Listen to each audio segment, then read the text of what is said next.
Hey everyone, welcome back to my channel. Kathleen here. If you're new, I create content for mature women around beauty and confidence. So if you like that kind of content, please consider subscribing. So today I'm going to be talking about something that's a little different, and I think it's one of those things where women like over the age of 40, 50, and 60, really it targets them, and it's being called the word Karen. And to me, I feel like it's been lately, I see it being done very unfairly, in my opinion. It seems like anytime they speak up, or they set a boundary, or they ask a question, it's like, oh, she's just being a Karen. It's very hurtful. It's hurtful, it's dismissive, and recently I was working, and a mother came in. So for those of you who don't know, I have a bridal hair and makeup company, and I do the entire bridal parties, and I'm mainly working with the brides and the bridesmaids, but the moms, they also want their hair and makeup done too. And they're 50, 60 years old, but they know exactly what they want, and they're pretty direct about what they want, and they know how they want it executed. On top of being 50 and 60 years old, where they're kind of just very self-conscious about their age, they're going to be seeing people at this wedding that they haven't seen in a while.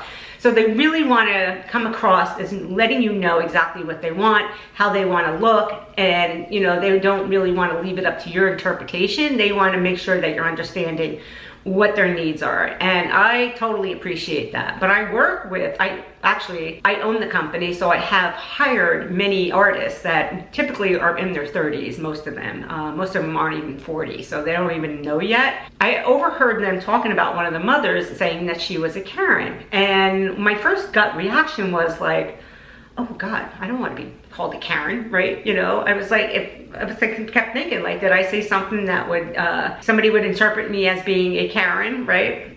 And then on the way home, I was driving home from this wedding, and I started thinking about it, and I was like, how was she being a Karen? Like, she was really just being very direct about what she wanted and what she didn't want.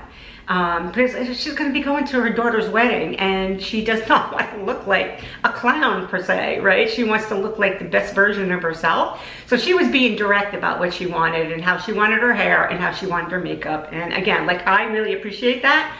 But for some reason, this age group really thought that she was coming across as being entitled somehow, or being too direct.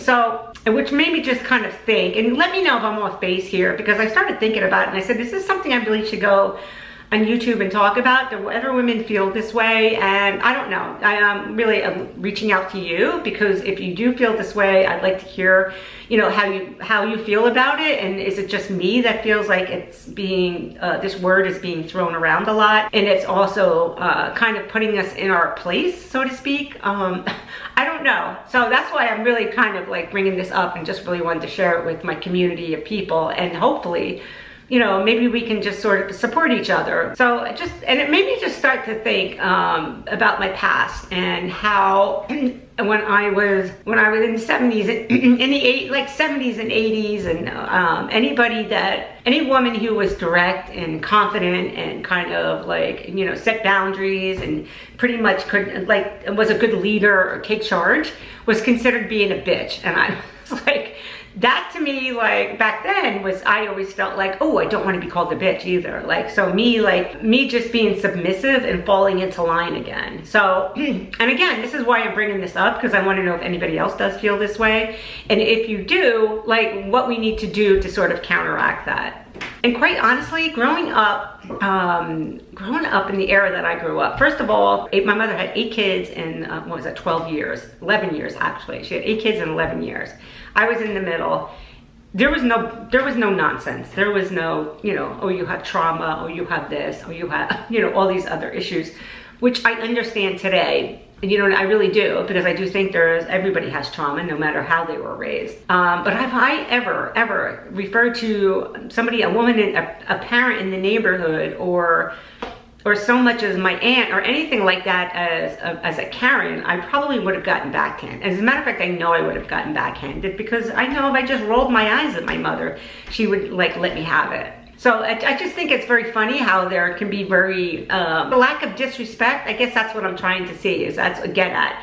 Do you feel like you're being disrespected? I mean, we just grew up in a generation where you did not talk back. You were polite. and you didn't question anything, right? So for us to like certainly become mature women who know exactly what we want and how we want it, I think it's our given right to be able to put it across. And if you find it offensive, that's your problem because you're being too sensitive. That's how I think about it. And if I ever take offense to what anybody else is saying, it's usually, that's me, that's my sensitivity, that's something you need to work on. I don't need to become more submissive because you don't like the way I'm talking to you. And see, I guess that's just a problem. Like if this woman had bad behavior, if she was like, had some entitlement issues, which I've seen, she didn't. She was just really being very direct about what she wanted. So I just have to remember that I came from a strong lineage of survivors, right? I had my grandmother that came over here from Austria when she was like 16 years old to work and just sort of support her family, right? She was the oldest of 13. My mother, she raised my mother, right? My mother like was again, just a very hardworking woman. She was a nurse, she worked nights at the hospital. And she, you know, she raised 8 kids, and you know, there was no tolerance for, you know, you called everybody Mr. or Mrs. You did not, you kept your elbows off the dinner table. You had manners. You were polite, and you did. If you so much just looked at an adult the wrong way, like you would have gotten backhanded, right? At least that's how I felt. So I guess what it is like if you feel the same way I do, I want to hear about it. And secondly, like, do you feel that it's being used way too, it's just really being, they're just categorizing. So let me know if you feel the same way. Do you feel like women are just being categorized, anybody who's over the age of 40 or 50, into this Karen, you know, just to kind of silence us?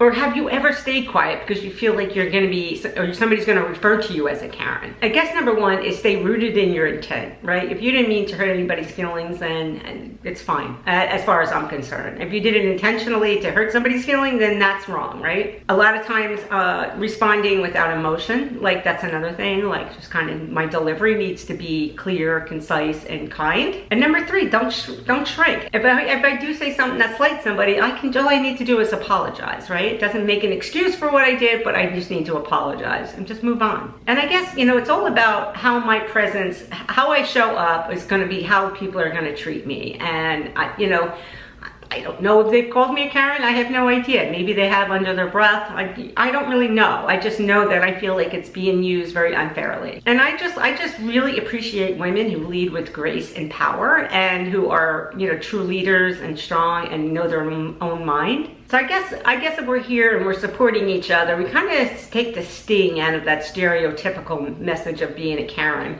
So again, if it resonates with you, please let me know. And have you ever been called a Karen unfairly, and just how did you handle it? What was the situation? Okay guys, I hope you gained some value from this video. If you did, please consider subscribing and giving this video a thumbs up. And you know what I'm going to leave to? If you're interested in seeing my 5-minute makeup routine that I did just for those quick days where you want to get out of the house, and I'm going to leave that right up here. And if you are interested, Audible is having a sale right now where you get the first month free and you get the next 3 consecutive months for 99 cents. And if you're anything like me and you like to listen to books on tape, I'm going to leave that link in the description box below and you can sign up. All right, guys, thank you so much for watching. Don't forget to let me know if anybody ever called you a Karen.